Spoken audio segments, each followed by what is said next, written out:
Hey, welcome to Ashlyn's Apron.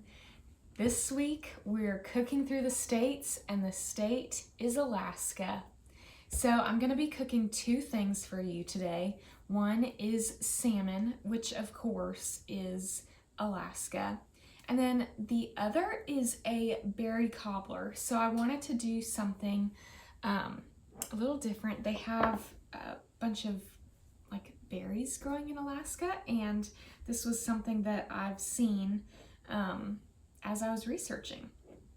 And it is a berry cobbler. I so enjoyed the cobbler from last week that I just had to do something again. So I have two ramekins, so we're going to do the individual cobblers again. So I have my mixed berries. It includes raspberries, blackberries, blueberries, very tasty. And these are all from a frozen bag. So many times people are like, I can't do berries because it's way too expensive for like 5 berries in a tiny little plastic thing. But did you know that buying frozen is not only less expensive, but it actually the fruit was picked at the peak ripeness. So you're getting all those nutrients in, because since it was like fast and frozen, you still get all the same nutrients than if you were eating fresh berries. And it's a lot cheaper, it lasts way longer, and it's just great. So I have my berries. What I'm going to do is I'm going to add some sugar, and I'm also going to add, once I add just a little bit of sugar on there. This is not really a measurement thing, it's kind of an eyeball thing. Maybe a teaspoon. Now I'm going to add some cornstarch. So by adding sugar, cornstarch, it's actually going to make like a really nice rich juice in the cobbler with all the berries. And then to top it all off, I'm going to add some lemon juice. Now normally I would use fresh lemon juice, but this is what I had for today. So now I'm going to mix it all up. And this is a little bit more difficult in a small little ramekin, but you get the idea. And you can also totally move to a different bowl to stir, or if you're making a bigger cobbler, this would work too. One thing that I almost tried, but opted for this, was to cook it in a cast iron skillet. I think that would be really tasty. All right, so I have my berries. You can kind of see how it has, they're not just the berries anymore. Does kind of have that juice a little bit. And what's signature to Alabama, at least what I've seen, is instead of like a cakey cobbler mixture on top, it's actually biscuits. So this is going to be a halfway homemade recipe. I have bought a can of biscuits, and I was gonna buy just buttermilk or regular biscuits, but with all the store shortages, I bought what they had, which is honey butter layered biscuits. So I think it'll taste good. Now, these cans freak me out. It's like someone's, just like with the Jack in the Box, like someone said, this is gonna be a good idea. Let's just scare them to death. So I have that off. You can use a spoon, or you can carefully use your finger. I don't even know if I was on the thing. I wasn't even on the line.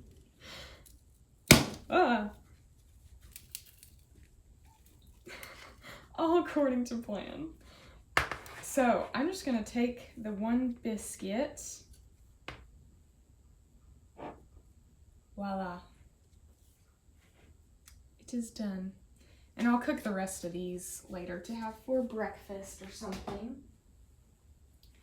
And then I'm also going to add, I lost my spoon, just a little bit of sugar on top. Not a lot.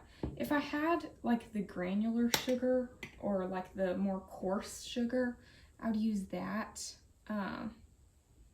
But use what you got.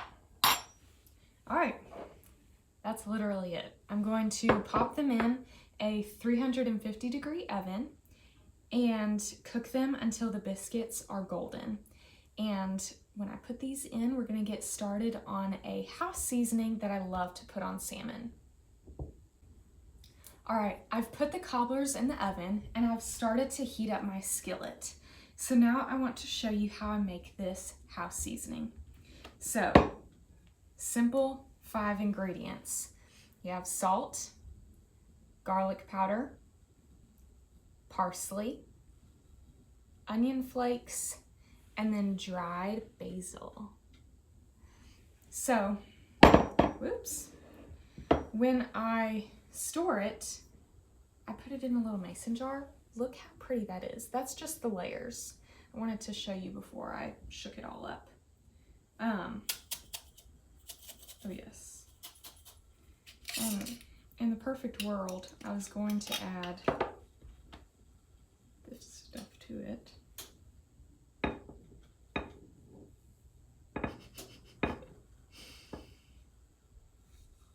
Okay, it was pretty well it lasted, folks. But, all right, how about I tell you how to make this while I try and figure out this puzzle. So, with each of the ingredients, it's almost like a 1-to-1 ratio. So, I do a 1/4 of a cup of each of the ingredients, except for the salt. I do an 1/8 of a cup. If you wanted to like make less, you could do, say, like 2 tablespoons of each, and then a tablespoon of the salt. That would be an 1/8 of a cup for each and a 1/16 of salt, because there are 16 tablespoons in a cup.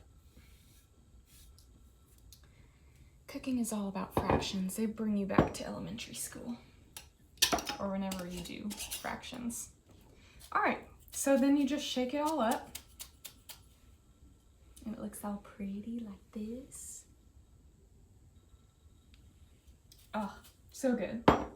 So I have my Alaskan salmon and I'm going to put a generous amount of this seasoning, and I did have a small little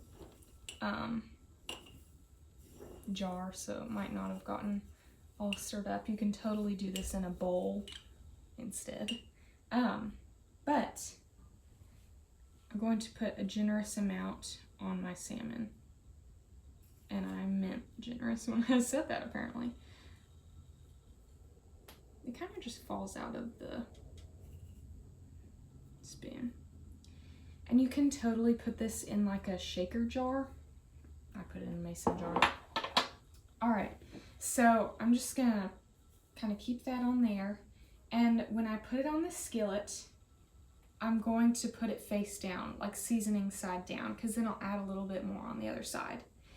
And I'm gonna cook it for about 4 minutes on the one side, and then flip it and get it to probably 3 more minutes so that it's an internal temperature of 145 degrees.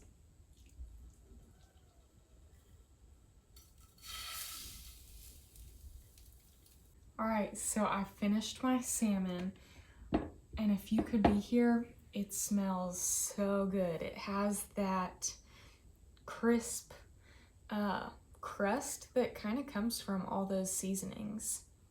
I'm so excited. You can see the steam that's coming off of it. Oh, it looks so good. So I'm going to try a little bit, and then I will have this, pair it with some veggies, maybe a starch.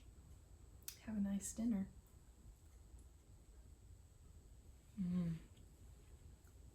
Very good. It's the perfect saltiness because we reduce the salt. Perfect flavors. This is perfect.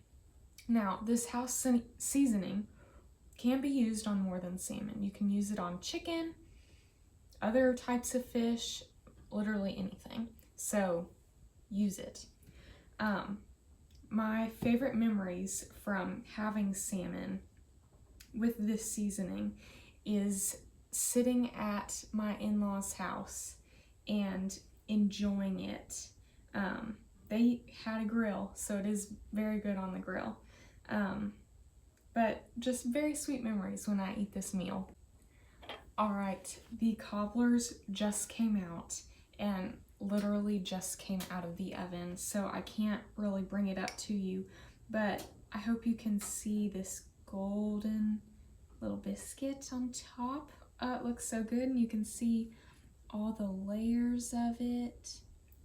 It smells so sweet with all of the berries, but also smells like almost like grandma's house on a Saturday morning with all of the biscuits cooking. It smells like that buttery biscuit. So I'm about to bite into this because I cannot wait. But I will say a little disclaimer that the longer you wait and you are patient, the more that the fruit and the juices with the fruit will thicken. So it will be a little juicy when I get into it, but I mean, come on, who can blame me? It's going to be good either way. Those are my biscuits in the oven. Now, all right, I want a biscuit, but I also want some of the fruit. All right, I got a biscuit and a little blueberry.